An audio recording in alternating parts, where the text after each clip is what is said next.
Go live. Let me hit the button.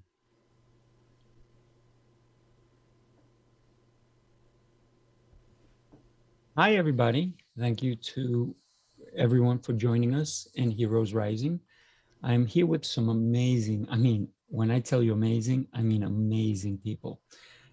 First of all, let me introduce you to my co-host, EA. EA is just phenomenal. And when he speaks, you guys will know it. He's just not only an amazing human being, he's funny. And of course, we have Whitney.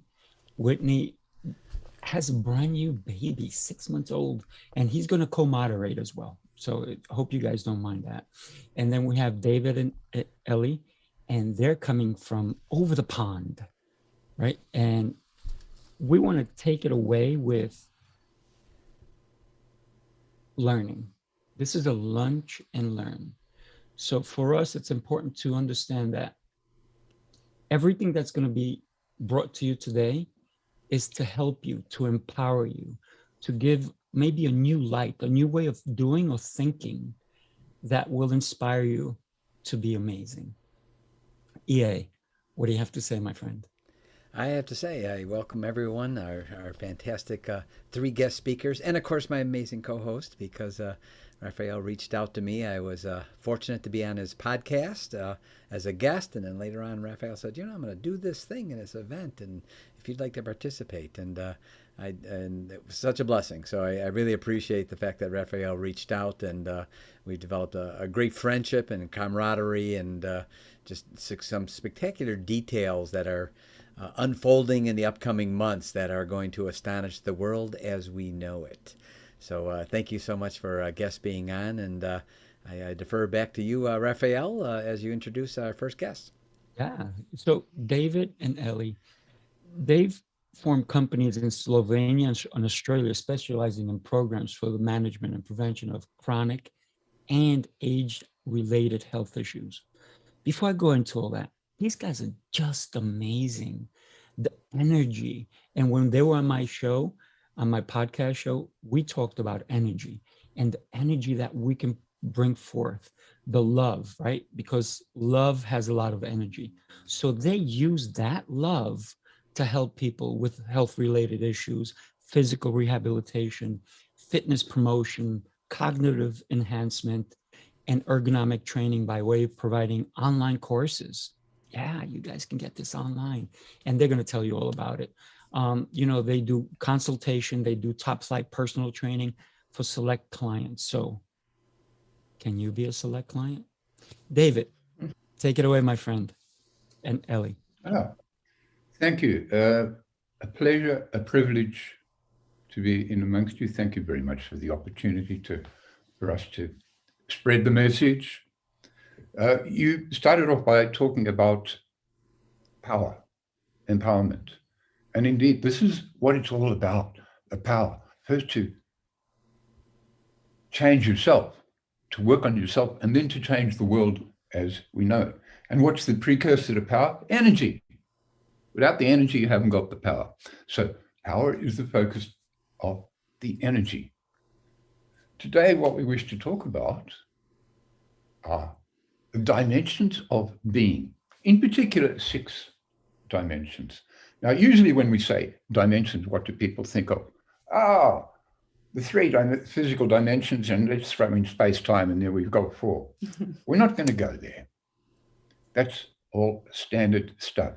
We are going to take you all for a walk in the park, in the dark, into our own personal dimensions, how we perceive the world, how we deal with the world, how we work with people. So we'll start off with the first dimension. It's called active, with which you activate your fighting fit formula. When we say fighting fit, don't get confused. We're not talking about the standard masculine ideal of the six-pack and all of the rest. No, it goes way beyond this. We're going to begin with your body. And tell me, what shape are you in? What shape is your body in? It's like this.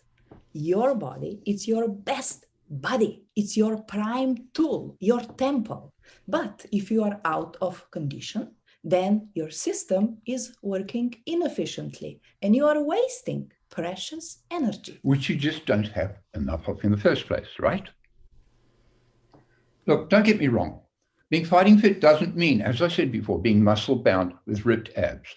It means being toned up, relaxed, and at home in your body. Look, your body is your home. If you destroy that, where are you going to live? Seriously. But getting into shape doesn't involve strenuous, time-consuming workouts. Quite the contrary. No, we don't work in the realm of no pain, no gain. Quite the contrary.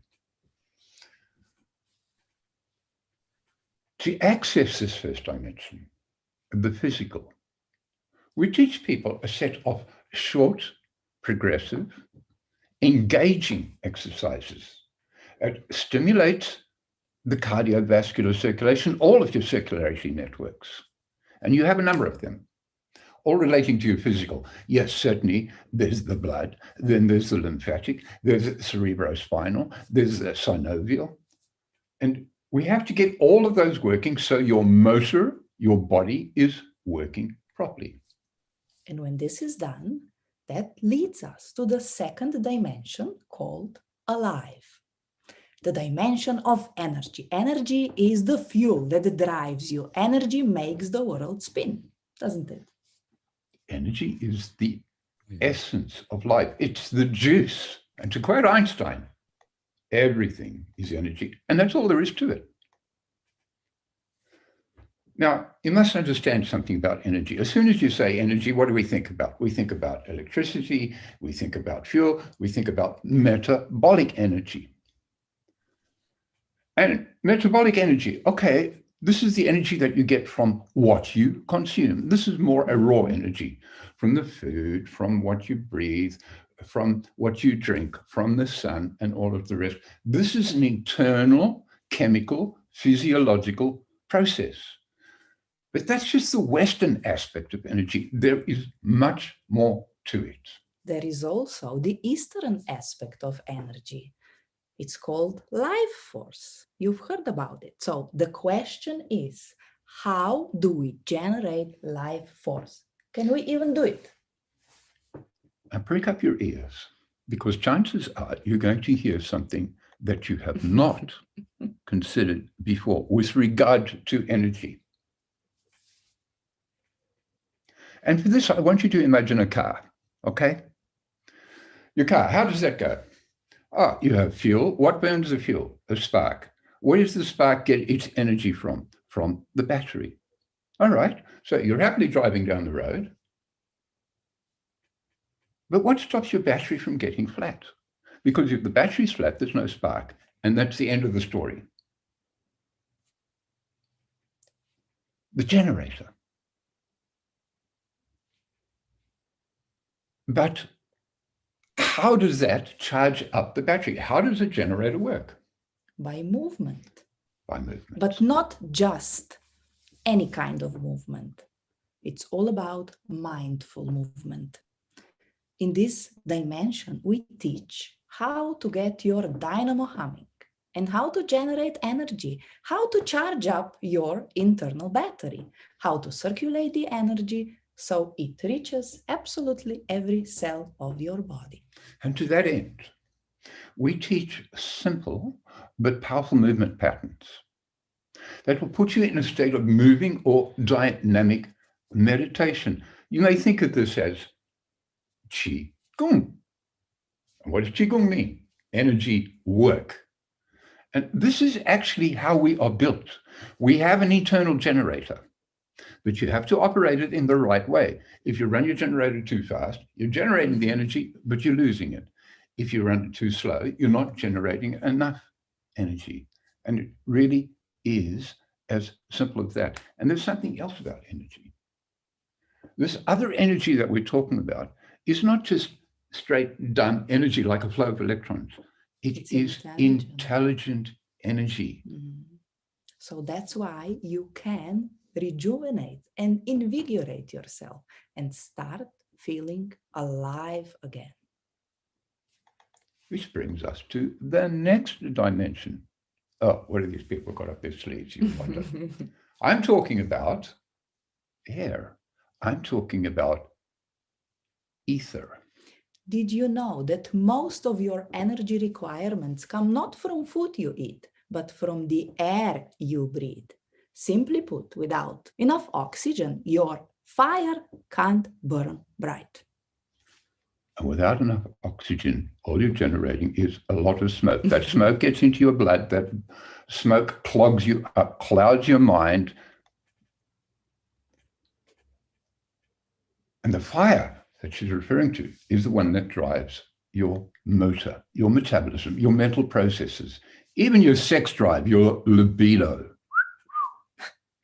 Because of the pressures and crazy tempo of daily life, we are not tuned into our breathing. It tends to be really irregular and shallow, and that's a big problem. When the breath is disturbed, so is the mind. Simple as that. Taking care of the breathing is key to reigniting your spark so your fire can burn brightly. When we talk about breathing, people think about, okay, what is deep breathing? And they think of deep breathing as being chest breathing. It goes much, much deeper than that. Let me tell you, you don't just breathe through your lungs. You don't just breathe through your skin. You actually breathe into and from your bone marrow. But being able to relax, being able to get in that deeply, that requires focus. That requires a particular approach.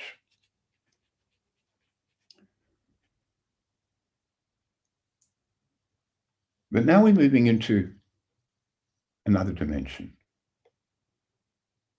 The dimension of the senses, the dimension of perception. We are talking about awareness. And the focus of awareness training is learning to tune into, tune up your senses. And that goes way beyond the 5 traditional senses. Because being aware means being sensitive and receptive. Sensitive to your internal workings and receptive to the outside world. So, this dimension incorporates, on the internal side, your proprioceptive and your kinesthetic senses, and also the exteroceptive senses. And what are those? These are akin to the meters and dials in a car. They give you the input and feedback on how your motor's running. And in addition, they are your sat-nav system, the one that keeps you informed about where you're at on the road, where you're on the map, and your destination. But to sharpen your senses, you first need to tune out your restless monkey mind and tune into the state of silent observation. Let me draw another parallel for you. When it comes down to energy, when it comes down to information, when it comes down to your senses. And for this, I'm going to use the image of a computer. How so? I'm not going to get into the programming aspect, but the thing with a computer is it takes input and it puts output. So in other words, the quality of your input, the nature of your input is really important. And how is that coming into the picture? Because your input is directly your sensory input. So it's a matter of having to tune it in, tune up, be discriminating, not just awareness. Blind awareness is not enough. It's also your ability to focus. But wait. That's not all. There are still 2 more dimensions to discover. And the next one is called aligned. It's all about alignment. This has probably got you scratching your head a bit. You're thinking, just a minute, how is alignment The dimension? He is scratching. Welcome to the whirlwinds. Life is stormy. I don't have to tell you that, you know that. Every day brings fresh challenges to our serenity. But, sad to say, you can't tame the tempest. You can't turn the tides. You cannot control the waves. What we are talking about here is the external dimension. So the challenge is to be serene, at peace, and centered in the midst of the chaos and confusion. You've probably been there. Not just to merely weather the storm by being passive. On that level, I'm not impressed with much that goes by the name, under the name of meditation. Why? Because much of that is a retreat. Okay, let's shut the door. Let's shut off our senses. Let's all go chant for half an hour. Let's go live in a monastery in Tibet and all of the rest. And escape. And escape. That is nihilism. That is escaping from life. We don't want to escape from life. We want to be right in it.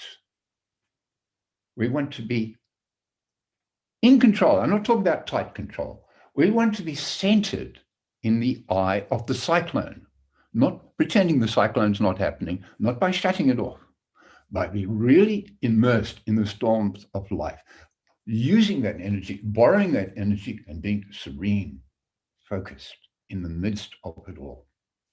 So all of this leads us to the ultimate dimension, and that's the one in which the internal and the external all come together and interface. This is the stage in which you come into your power. And we call this attuned. In other words, being attuned to and in harmony with yourself. That's why it's called attuned. And that's a prelude to harmonizing the world around you. Look, I love metaphors and all the rest. So I'm going to give you the image, the picture of music making. You are a musical instrument. And how did we start? We started from the physical level. Okay, tuning yourself up first. And then we went through various stages.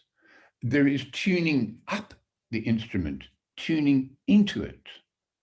There's charging it up. But you're not just a dumb instrument. Sorry for that. You are also the musician. You're not just the musician and the instrument. You are also the composer and the audience and the critic. Before you can make beautiful music with the world, before you can compose effectively the symphony of your life, you have to be in tune, you have to be focused, you have to get your own act together and be in harmony with yourself. Then you're ready. Then you're ready to make music with the world. Then you are ready to step into symphonies, the symphonic creation. So to keep a long story short, it's about cultivating the power to take control of your body, your health, faculties, your life, and ultimately your destiny.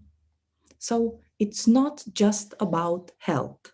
It's about personal transformation. Being healthy, it's easy. Exactly. So how do we do all of this? We talk about 6 dimensions. We talk about the gateway, the portals to those dimensions. And to open those up, you need the keys. And we're all key masters. So we guide people through these 6 phases in cyclic order through a 12-week program. The bulk of which, because of modern times and all of the rest, is done online. But at the same time, we still put in a lot of time with Zoom meetings, with one-on-ones, as well as with group meetings, in order to give people the input, the feedback they need, because without feedback, it's just not happening. Without that feedback, it's just a cerebral process. What we say about this thing called kinergy, and that's the name we give it, kinergy is a synergy of the best of East and West. The Western biomechanics, biomedicine, ergonomics, and the Eastern bioenergetics, the Eastern martial arts aspect. Putting all of that together into an integrated package that is relevant to people's lifestyle. So when we talk about exercises, not in the conventional sense of exercise, of something that you're doing that is separate from your daily life. Because bear this in mind, in a number of languages, the word exercise doesn't exist. So these keys all relate directly to how you live your life, getting beyond that, okay, now I'm putting in half an hour of my day and then getting on with the rest of my day. No, this plugs in directly. This is your interface. These are your keys to yourself, to awaken all of that up, to bring you into your power. And what we say about all of this, the key is actually energy. And when we talk about energy, energy is intelligent. All you have to do is take care of the energy, and the energy will take care of you. Sounds simplistic? It's not. True? It is. As easy as that. Wow.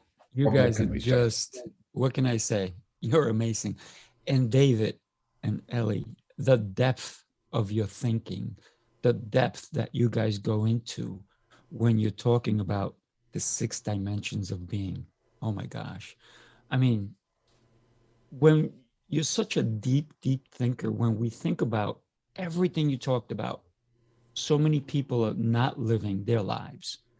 But if they start listening just to what you spoke about, just take one of those, just take one of the 6 dimensions, they can start to live the way that we're all meant to live, right? To be in it, to be part of it. EA, I know you have stuff. I can tell. You want to jump in on this. Go ahead, my friend. I'd love to. First of all, I love the 6 dimensions are very, very informative and so spot on, so spot on. I'd like to share a personal testimonial with that. I am actually on day 18 of my 7th year of a 7-year commitment I made that every year for 7 years in a row, I would fast for 40 days and 40 nights. And this is my 7th year. And basically for 40 days and 40 nights, I have nothing but liquids. All day and all night. That's it for 40 days and 40 nights. And usually the first 10 days are, the first couple of your dimensions there. and then in the middle, the middle 20 days, there's like the 3rd and 4th dimension. And then the last 10 days is clearly the 5th and 6th dimension, and so I'm very fortunate, and it's a blessing to be able to do that. And I just made the commitment 7 years ago. I said every year on February 1st, and so it'll go to March 12th. I'll do this for the next 7 years, and it's been a real blessing. So I can give a testimonial to the things you are saying, a personal testimonial to how important it is to, as my business mentor once said. He said, an interesting thing, no one on their deathbed has ever said, I should have spent more time at the office.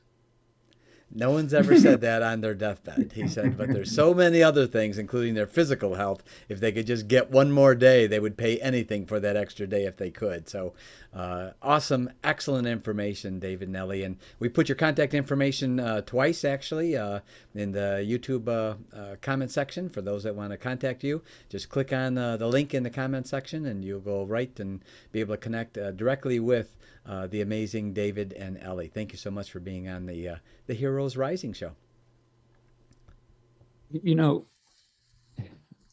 I am so blessed to know all of you, by the way. I really am. EA, I'm sure you call it a fast and you do it for 40 days and it doesn't go by fast, does it? It's like slow. It's like in the beginning, yeah, it's kind of fast. And then all of a sudden it's like, what day is it? Oh, I still have more. But Wow, what an undertaking. And this is the kind of person that E.A. Zolkowitz is, a true and amazing, amazing giver.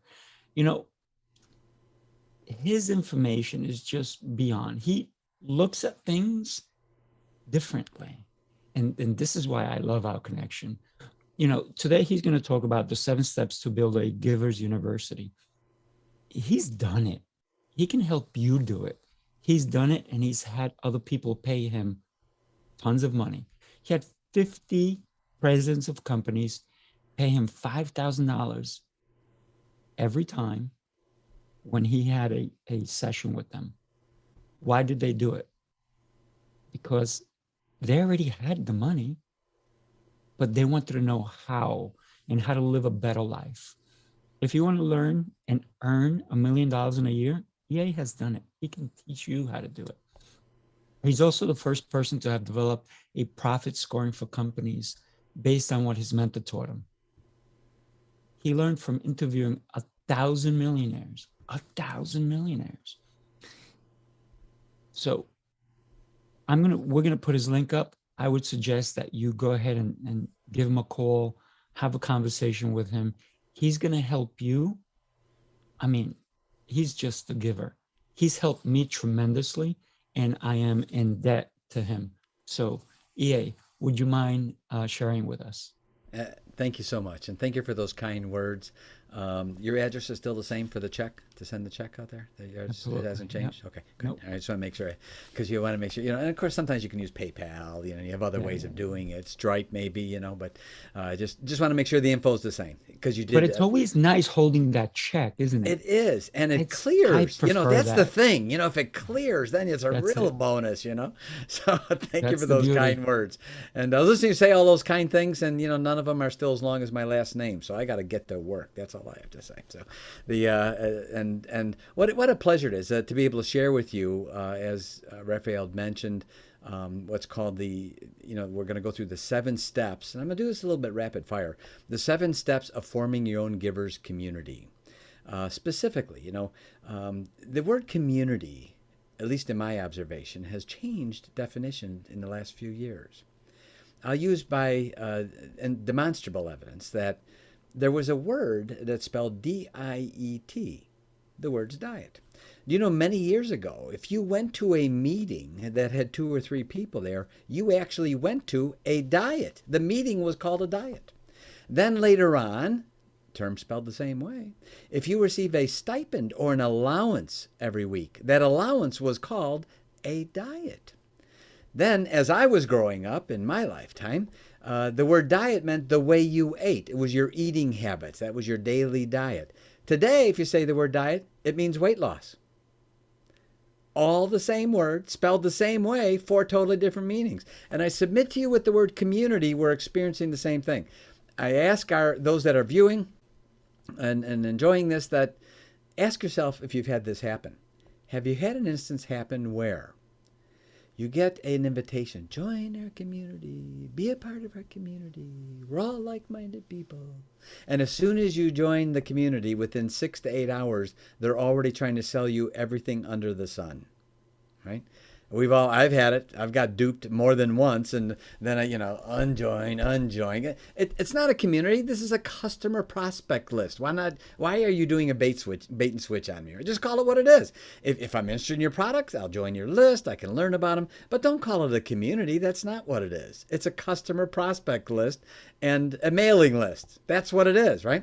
So we've seen this definition change of the word community. And what I'd like to share with you is the difference and we identify it in Givers University as a taker's community. A taker community has been designed specifically to take from you or take money from you, right? To sell you something. By contrast, the giver's community is the other extreme. It is a way to invest in you. And we use the term junto, which simply means, the term junto means it's a group of people that get together for a common purpose and interest, right? And history is filled with excellent juntos, if you will. And so what I'm going to touch on really is the 7 steps of forming a junto, and I'm going to do that with some quick slides here. And again, we're going to go through this rapid fire Host has disabled my screen sharing. Hey, host. Okay, so you got to talk to my host there. He's got to. Oh, look at how fast he is. Is that guy amazing or what?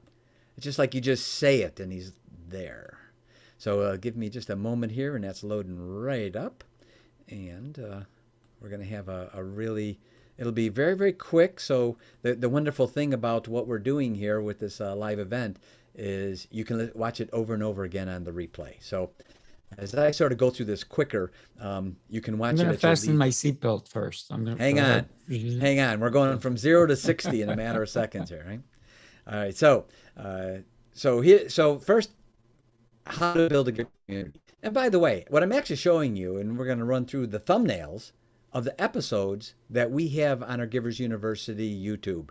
All this information in the detail of each one of these thumbnails. I guess thumbnails. Anyway, so a thumbnail, each one of those, you can watch a 2-minute clip regarding that specifically by simply going to our YouTube channel. It's all free. We provide all this free to teach people how to build a community around them, with businesses opening and closing faster than ever before in history, with products opening and coming out and being antiquated overnight by other products faster than ever before.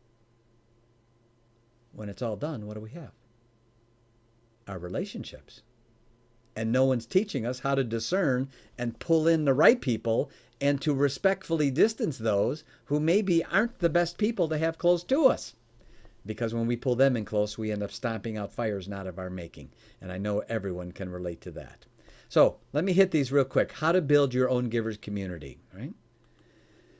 We start with the 7 steps actually spell out the word discern, D-I-S-C-E-R-N. So that's what we're going to hit on. So the D stands for decide. The first thing you do in forming your community is decide who are you going to have a part of it, right? And we teach you how to decide. We have 3 different kinds of communities. We teach people how to form these communities and the proper way. So step 1, decide. And we actually have a checklist that has the 25 things to look for, the 25 deeds to look for to determine who you may want to have closer into your community or who you may respectfully distance yourself. The I stands for invite. How do you invite them? We've even, and Raphael has seen, we even help people put together a 4-minute invitation to those 2 to 12 key people that they may want to have in their inner circle, if you will. And we help them even craft this absolutely free. We do it to help them build their own community. Because wouldn't you agree we need more giver communities and less taker communities today? So we teach them the I, which is invite. The next one is S for seed. You seed and water them. Pre-expectational agreements are an important part. There's an excellent book out called Think and Grow Rich by Napoleon Hill. And Napoleon Hill talks about the Mastermind Principle. And when he started and he taught on this, it was very novel, for sure. But he tells you what it is. He doesn't tell you how to do it. And what we do here in the S is we teach you how to do it. This is how, and part of this is the expectational agreements. The expectational agreements you need from your members up front of how we're going to hold each other accountable, everyone in the group, to certain things, and how to lay those forth in advance and get an expectational agreement. The next letter is the letter C. With your giver community, you need to convene on a regular basis. Whether it be with Ben Franklin, his Junto, he had himself and 12 members. They met every Friday for 2 hours on Friday night. Right? And he called his Junto the Leather Apron Club. That was the name he gave to it, as a matter of fact. So convene on a regular and consistent basis. Don't switch it back and forth from week to monthly to quarterly. Make it regular so that just out of, number one, respect for people's schedules, but also so they can anticipate the meetings. C in discern is for convene. The 5th one is name it. Name your giver community, or as we call them, Juntos. Give it a name. Like I said, Ben Franklin, his was first he called it the Mutual Improvement Club. Then later on he called it a Junto. And later on he called it the, The Leather Apron Club was the name that Ben Franklin used. This is back in 1727. Then in the 1900s, Henry Ford formed a Junto. And he called his Junto the 4 Vagabonds, which consisted of him, Harvey Firestone, Thomas Edison and John Burroughs, right? And this was Henry Ford. So these juntos are very powerful when you put forth the time to build the right community around you. So step number 5, letter number 5 is it stands for the letter E, which is to establish your junto by giving it a name, making it real. The next letter is R, rotate. The next letter in discern. You want to rotate your chair people. There's a variety of reasons. We have an excellent clip we're just putting out this coming Tuesday on our, it's a 2-minute video you can see on our YouTube explaining what are the values and benefits of rotating the chairperson so that a different person is sort of in charge of each one of the meetings that you have from meeting to meeting. Number 8, and that is the letter N, is you want to broadcast and become a part of other juntos. Develop other juntos. You can be a part of your junto, form a junto, be a part of other juntos as well. We teach people how to do this all through these steps, step by step, absolutely free, because we know the value in building the right kind of community around you. So where do you go for this? Real simple. See where it says giversuniversity.com? That's where you go. Just go there, sign up for the newsletter. It's absolutely free. We don't spam, so you're going to get an email right away that says, do you want to communicate with these people? If you don't respond to that, you'll get no more information from us. You don't get any more communications because we don't spam. So you have to say, yes, I want to talk to these people. 2 hours later, you'll get that first checklist for the D, and that's the 25 do's on who you should decide to be a part of your Givers Junto. So go to giversuniversity.com and you can get that information. So our intention is to build as many Givers Juntos as we can. We also have very specific things we're going to be doing in the fall. Raphael is a very important part of this, if you will, as well, as I'll be sharing with you in a couple of minutes. So go to giversuniversity.com, sign up for our newsletter, go to our YouTube. All the information's free. It's readily available, and you can learn how to build your own Givers community. And not only that, have one that sustains itself and continues to go, not one that dissipates, as so many of them do after a couple of meetings or a couple of months. Something long term. There's certain reasons why they dissipate, and we address those with specificity with you. So with that, it gives me an opportunity to bring up Whitney Chaffin, and Whitney is an excellent lady. You might have noticed her sort of coming in out of screen because she has a very young one, and if you sort of saw her bouncing a little bit, I'm positive she was not listening to music separate from what was going on with our event. She is taking care of a wonderful, wonderful blessing, a little one there, and just doing an amazing job at the same time. So if you see Whitney going like this, it's not because my voice is sing-songy, so it's because she has her hands full and still wants to share with everyone. Whitney is an amazing lady. In 2016, she became a certified life coach, and she developed actually with a legacy education, literally teaches thousands of people how to use real estate as a way to provide a second chance. Now, real estate, I got to share with you, is very close to my heart. My business mentor and I were in the mortgage business for a number of years and did mortgages before, right after there was a thing called a second mortgage. People didn't even know what that was. And we literally developed for our own portfolio hundreds and hundreds of mortgages. We owned free and clear all of the properties. And it was all real estate because of the value of that. And there's such a small amount of it. And that's why it's so easy to make a mistake if you're not being coached by the right person. If they're not teaching you step by step, here's what you do. Here's the little nuance that can save you so many difficulties. If you own the real estate yourself or if you're using it as an income property. If it's income property, how do you set up someone that can help you with your payments?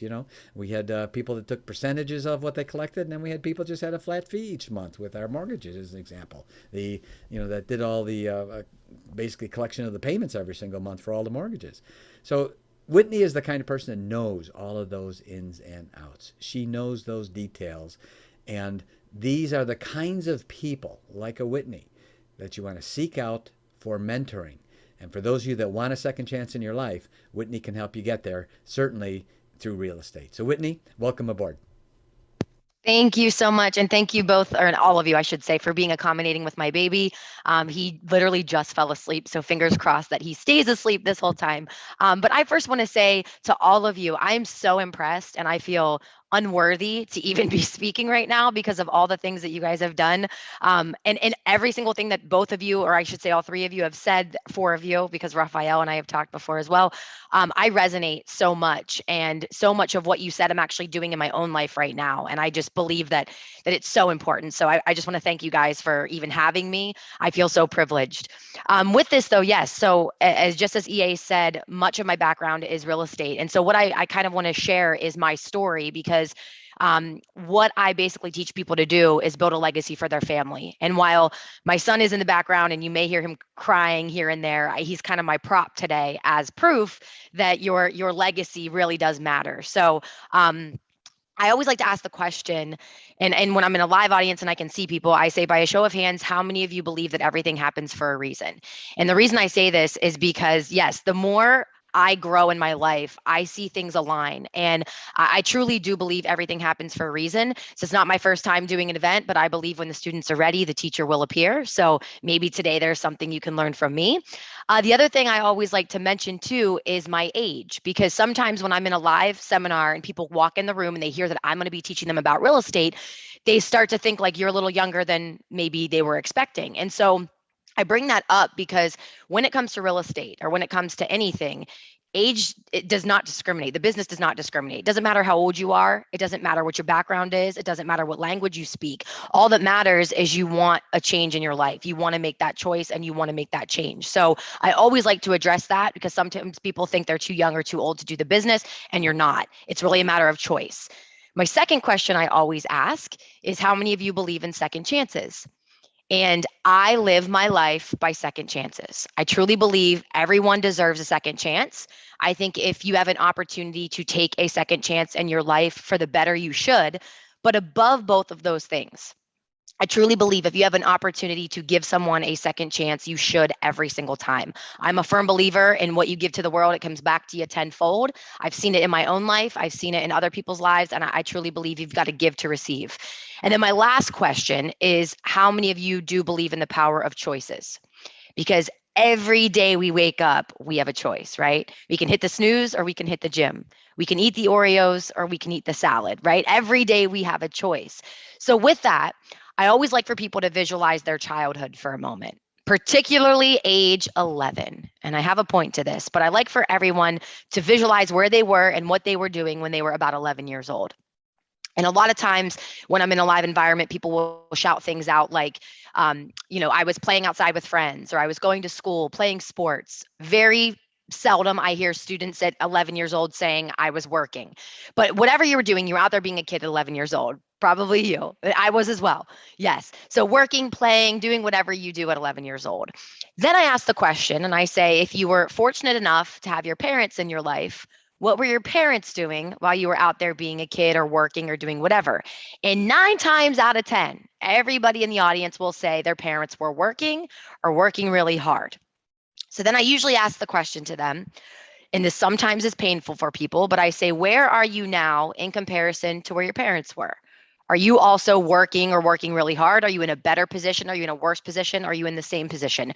More often than not, I hear they're in a worse position or in the same position. And I believe there's a reason for that. And I think that reason is that the habits that we create before the age 11, a lot of times, is what creates the blueprint for our lives. Almost like that monkey see, monkey do. And if we don't take deliberate action to make those changes in our lives, much like David and Ellie were saying, you have to actually be cognitive and come centered in your own being to make those choices. A lot of times we're just kind of on autopilot going through life.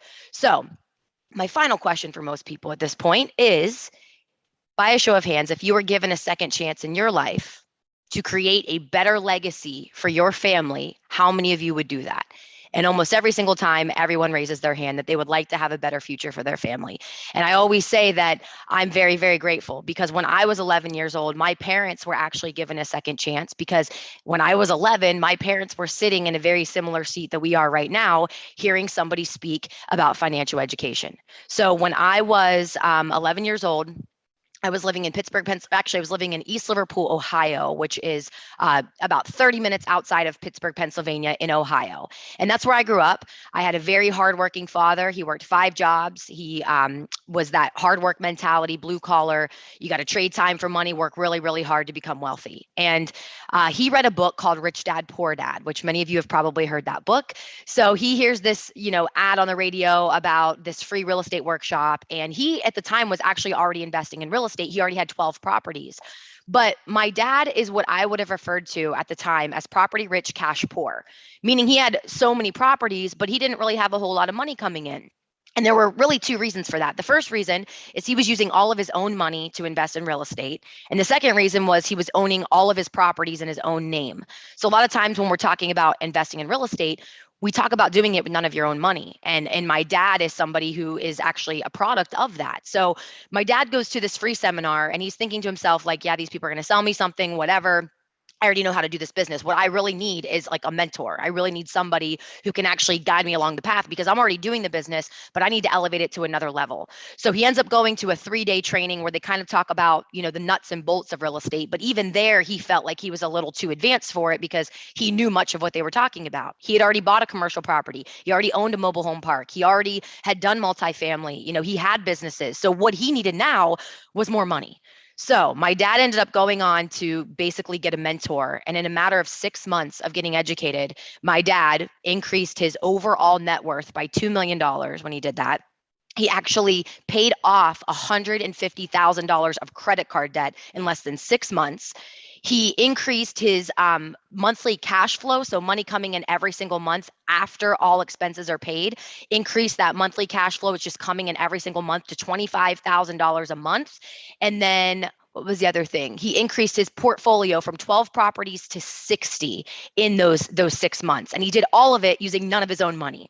So when that happened, he was like, holy cow, there's a way to actually elevate yourself in a way that I was completely unaware of. And just by investing in myself, I was able to learn this. So at that time, the company that he had learned from, Elite Legacy Education, actually inducted my dad into the Hall of Fame of that company, which is basically like a designation of people who go above and beyond, do amazing things, and their success stories. And then shortly after that, they invited my dad to come on and be a trainer and a mentor. And he actually still is today all over the world. He mentors students on how to invest in real estate, particularly using none of their own money and leveraging OPM, things like mortgages and all of that. So that was when I was like 11 or 12. I am now 31 years old. So my dad's been with this company pretty much my entire life. So naturally, you would think that I would follow his path in real estate.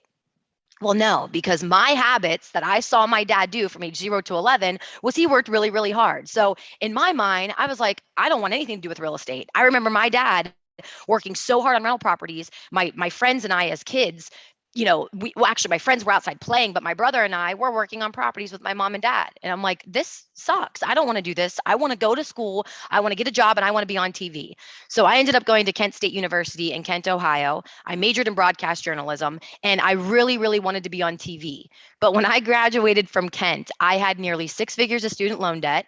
And the first job I was offered out of school was at a local news station making $18,000 a year.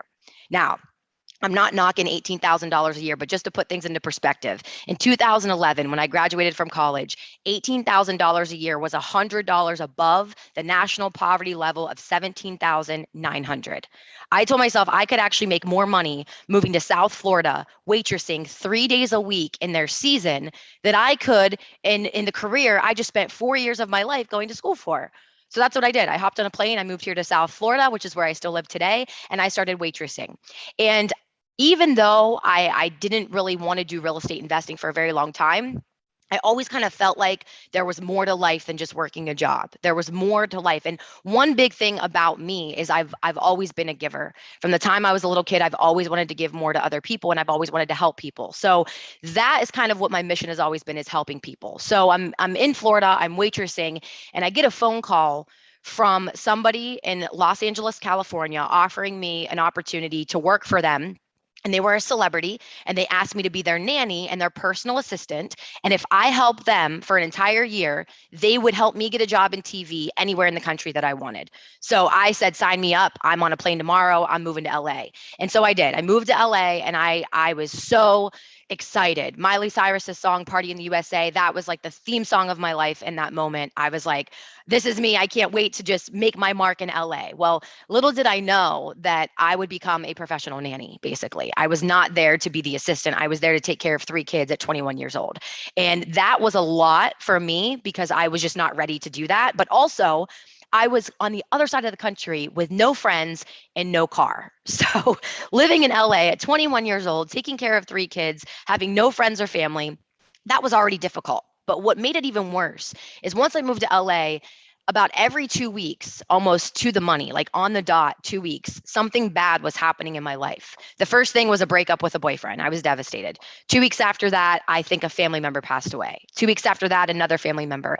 Every 2 weeks, something bad was happening up until my final straw, which was in March of 2013, I believe. In March of 2013, I got a phone call at 2:00 in the morning from my friend Lacey, and she called me 3 times in a row. So I knew something was wrong. And I had ignored the call the first 2 times because it was the middle of the night in LA and it was 2 a.m. in LA. So 5 a.m. on the East Coast. So she called me multiple times. I finally picked up on the 3rd call and she told me that my other friend had died of a heroin overdose. And when that happened, that just made me go even deeper into my depression and my woe is me and my victim mentality of being on the other side of the country and not having any friends and losing family members. So at this point, it was spring break time for the kids I was nannying, and my friend had his funeral. So I flew home to go to the funeral. And on my plane ride back to LA, I got a call as soon as I landed that my grandfather had just passed away. And I said, you know what? LA is not for me. I need to go back to the East Coast, closer to my family and friends, because I am depressed. And at this point, I was actually clinically depressed. I went to a doctor and they said, you're depressed. You know, we can give you a pill to, for your issue, but I'm not a big pill taker. I didn't want to take anything about that. I actually started getting into gratitude practices, meditation, prayer, a lot of things that just kind of helped me out of it. But it took a while to get there. So when I finally made the decision that LA is not for me, I need to move back home. My options at this time were to go back to Ohio, where I'm originally from, or to Florida, which is where my parents had a second home and where I had lived previously waitressing. So I chose to come here to Florida. And one of the main reasons I chose to is because back in Ohio, where I'm from, it's very gray. And I'm physically gray. The sky is gray and it's very gloomy and there's not a whole lot of opportunity. But where I grew up in Ohio, it's actually on the border of Pennsylvania, Ohio, and West Virginia. So in a matter of literally seconds, you could be in one of the states. So what that means is there is a huge drug problem where I am from. Trafficking, addiction, overdoses, all of it. Because you could be committing a crime in one state and in a matter of seconds, you're in another state. And now that state police can no longer arrest you. There's a lot of crazy things that go on up there. But one big thing is overdoses are very common. And a lot of people are incarcerated because of drug trafficking. So I didn't really want to go back home just because there wasn't a whole lot of opportunity. I chose to come here to Florida. So the first thing I did to get out of LA is I started working at a car dealership, and I took any job I could to get me out of LA. And the reason I bring up this story is because this is where my givingness, I think, really developed. I took this job of being a personal assistant to the general manager, president, and owner of the dealership. And I had never met him, didn't know anything about him. On my first day of work, I find out that I'm his personal assistant. I'm like, okay, great. Where's he at? This man comes walking down the hall with a cane, and I realize he is completely blind, literally had no usable vision whatsoever. And I was now going to be his personal assistant. I had never taken care of an older person in my life other than children. That's the only caretaking I've ever done, let alone with no eyesight. So this was a huge challenge for me to overcome, but it was one of the best things that ever happened to me. And I started living my life by the phrase, who would you impress if the world was blind? Because here's this man who's in his 50s, cannot see a single thing, and he is running an 18 new car franchise, and he's been doing it in the family for 55 years. So I became this guy's eyes, and we became very close. He's like a father figure today still in my life. But what I had learned about his business scope is when you work for or when you own, Lincoln Motor Company or Chrysler or whatever dealership you have, there's a lot of advertising money to be spent within those organizations. So because Tim was blind, he never wanted to do print advertising. He always wanted to do something that he could be a part of because he could never see the ads if it was paper. So he was really big into grassroots advertising, where we would give money to local organizations that needed it, put vehicles on display and promote that. So when I started working there at the beginning, I think we worked with about 6 nonprofit organizations. By the time I was done, we were up to 67 nonprofits that I directly had the ability to help by providing donations. And then we would put vehicles on display, and that was our advertising. So what I learned through all those nonprofits is that a lot of them actually needed housing. And so one nonprofit that I worked with that has changed my life forever, their name is Place of Hope. And what they do is they actually house children who are aging out of foster care. So if you're 18 years old in this country and you've not yet been adopted, at 18, you can actually age out of the foster care system. Well, if you age out, you're not adopted, you now are just going to be on your own. So you got to go figure it out. Well, what's worse is if you've got little brothers and sisters who are still in foster care, when you turn 18, one of 2 things will happen. You will either be separated from them or you will take responsibility for them.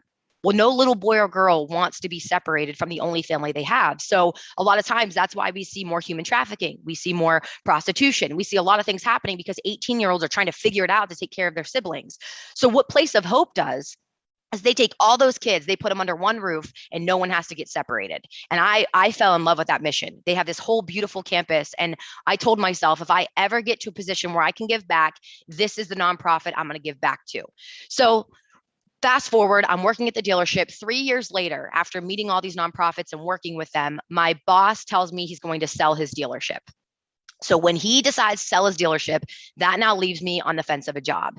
And I'm like, what am I going to do now? I had 6 figures of student loan debt, nearly 6 figures in credit card debt. I had a tax return that I was living off of, barely a 600 credit score. I was in a terrible financial position, terrible.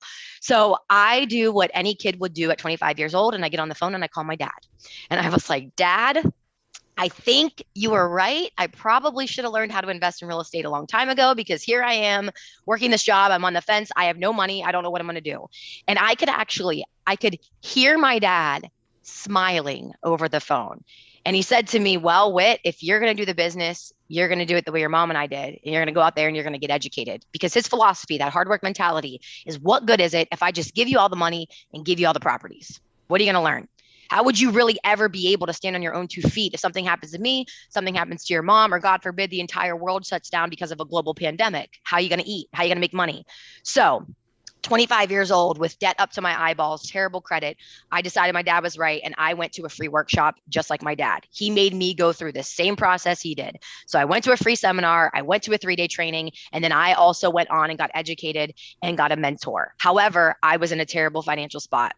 So I was not able to invest the amount of money that my parents did. I could only do online learning. I only had $8,000 to my name. So a lot of it I had to be very strategic with. So I took a class, the first class, I think it was called Momentum, which basically helps you understand who you need, like mortgage brokers, real estate agents, all the people within your business.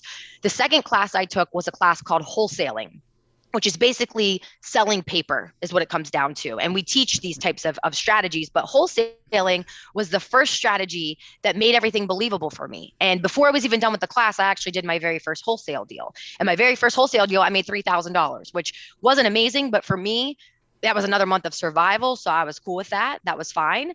But where the game really changed is after I learned a strategy called creative financing. And I learned that you can actually get into real estate deals, number one, without even owning the real estate. And number two, without any of your own money.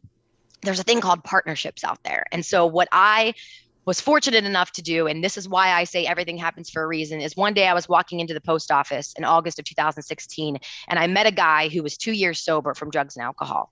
And he was in a position where he wanted to open a recovery home, but he didn't know anything about real estate. He had the money and he had the property that he found, but he knew nothing about the numbers, about furnishing it, about renovating it, nothing, but I did. So I had the knowledge, he had the money. So what we did is we partnered on our very first property, and it was a 5-bedroom, 3-bathroom house that housed 12 men in drug and alcohol recovery. And my very first month doing that with him, we made $12,000. And we continued to do that for several months, even into now years. I've now transitioned from recovery into re-entry, where I actually house men and women coming out of prison.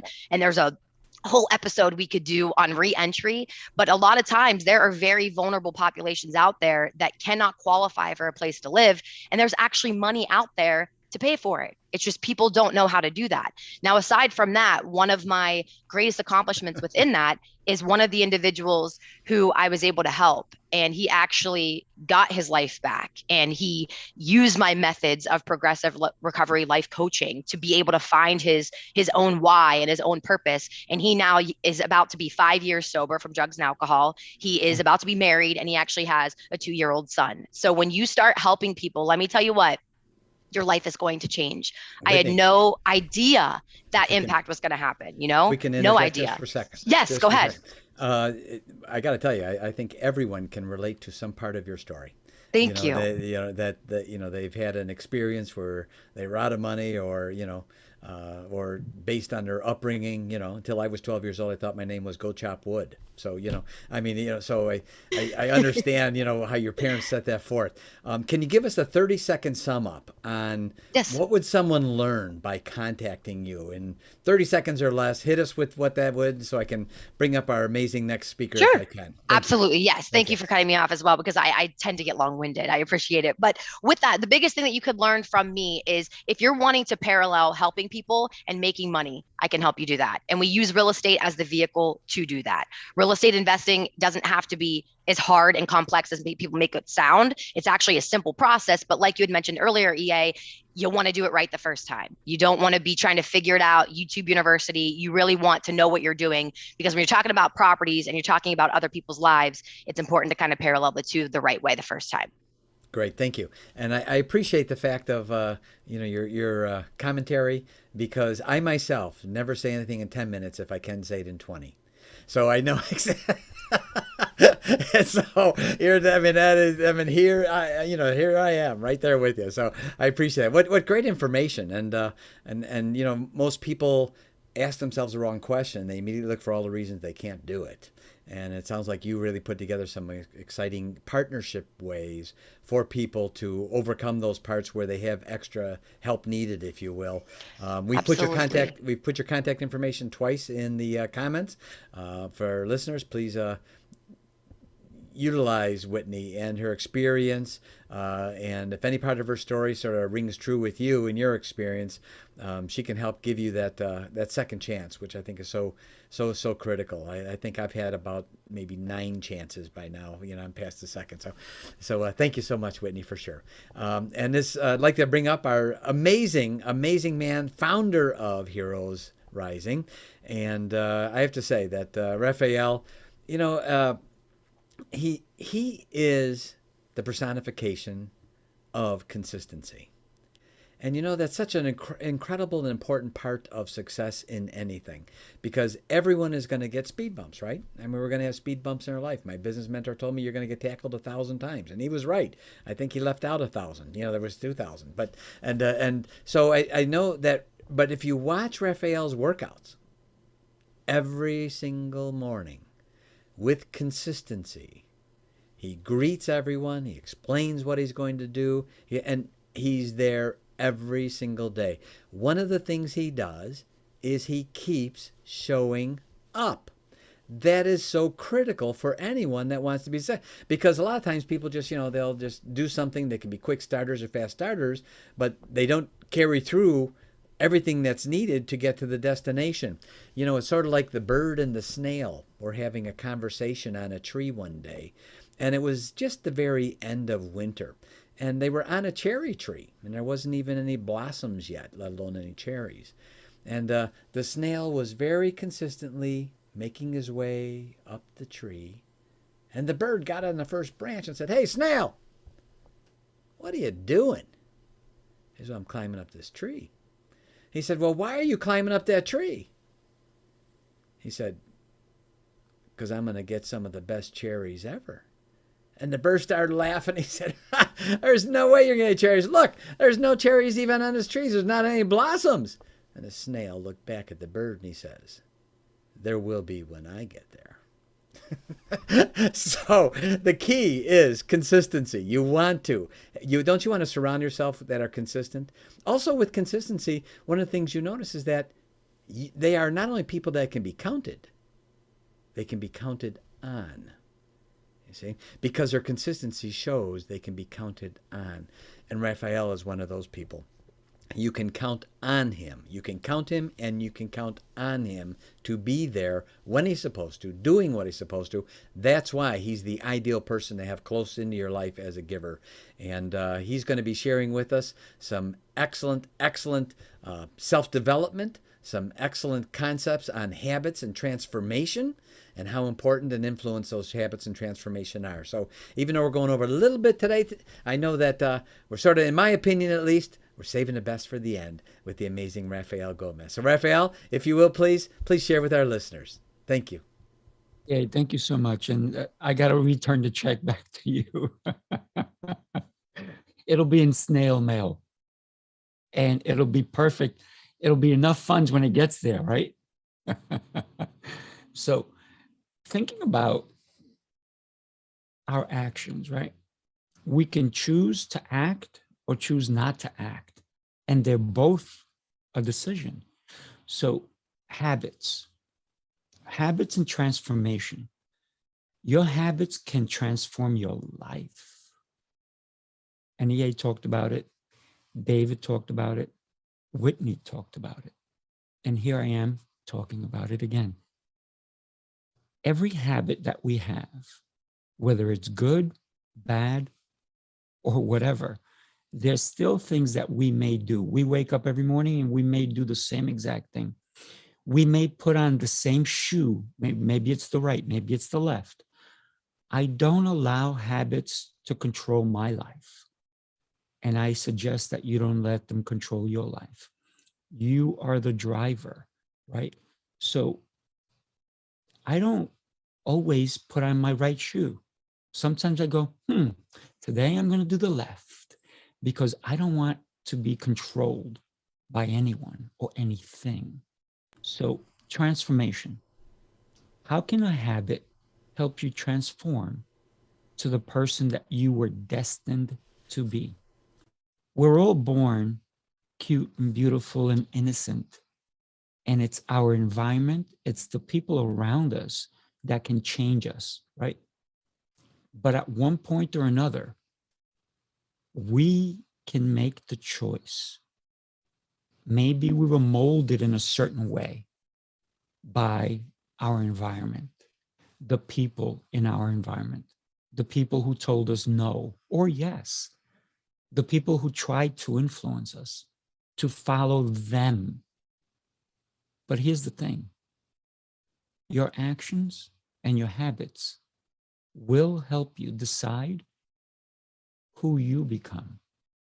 Who are you? I'd love to hear it in the comments. Who are you today? What have you done? Have you made a decision to change your bad habits into amazing habits? Here's the thing. I can choose to smoke. I can choose to eat potato chips. I can choose to eat ice cream every day. I can choose to sit and just watch TV, Netflix, or anything else. I can play games on my computer. Or I can choose a better option. There's a better option for you. There's a better option for me. And my actions will reflect that. You can be transformed by your actions. Take your actions and make them habits.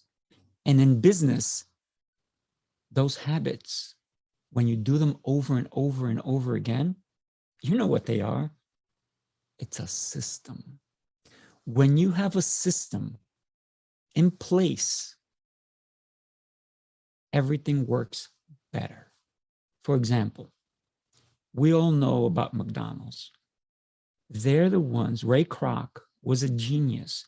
He created a system because if he did not create a system back then, someone else may have, but McDonald's may not be a word that we know. Now, don't get me wrong, his system's amazing. The product, not the best. Most people know the word McDonald's. How many people eat at a McDonald's? I can tell you, I don't. But that doesn't mean that they're not brilliant in creating the systems to make everyone else want to go to their facility, to their restaurant. Why do you think they created a Happy Meal? Because they were figuring out how we can create a habit, a negative habit, to force the kids, to force the parents to take them to have this meal. They called it Happy Meal. Now, did that Happy Meal really make a kid happy? Probably not. The toy did. That was it. That was the gimmick. The toy made the kid happy, and the parents went and spent money because guess what? Parents want to make their children happy. We all overspend on our children because we want our children to have a better life than we do. So many parents help their children create good habits, yet they also instill in them bad habits from their own thinking, from their own doing, from their own mindset. When we create a system for business, that system is going to help that business elevate. So instead of, for example, let's say you went somewhere and you wanted to get your tire changed, right?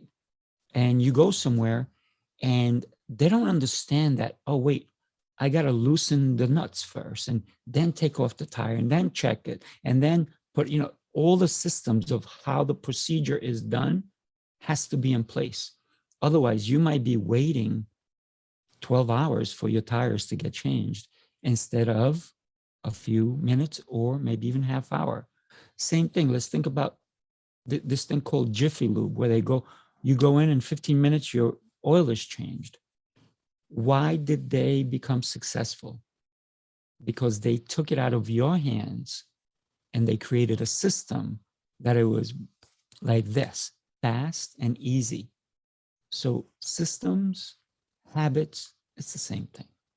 I teach you how to create a system. I create a habit that you can be happy with, that you can say, my life is worth living and you are worth everything that you believe you are. If you believe that you are nothing, guess what? You're nothing.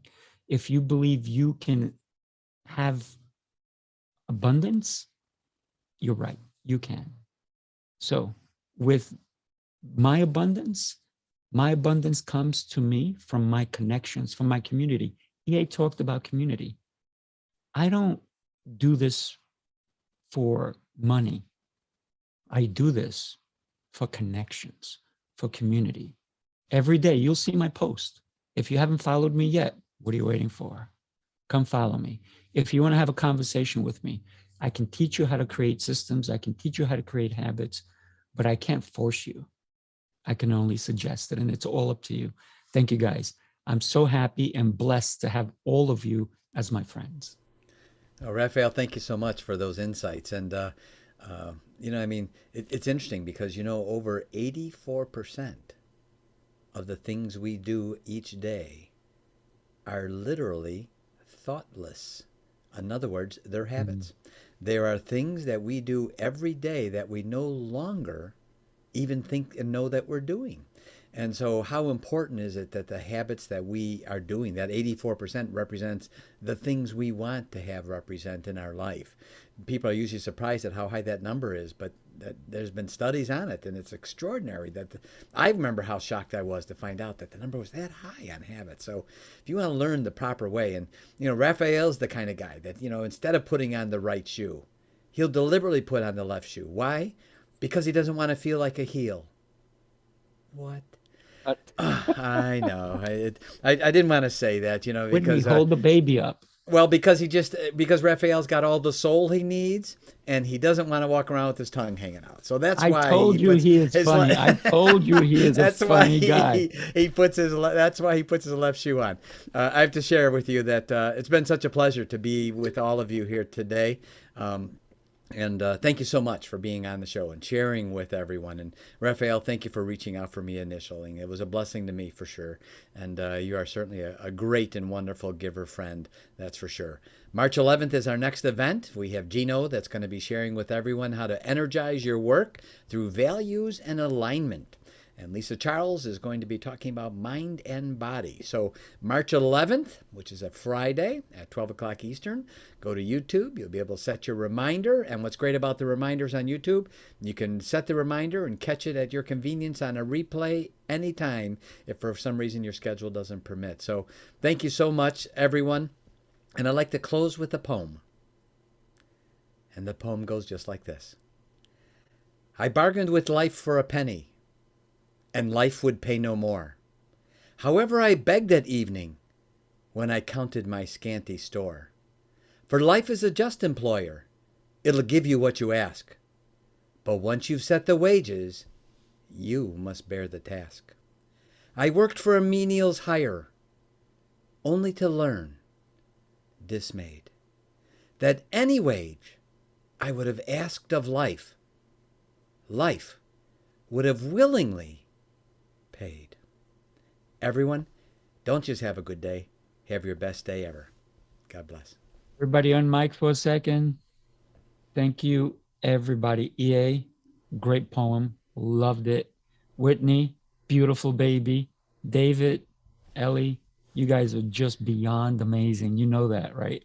So thank you guys. Have your best day ever, as EA says. But I'm also going to say one more thing. Go out there and move, people. Move.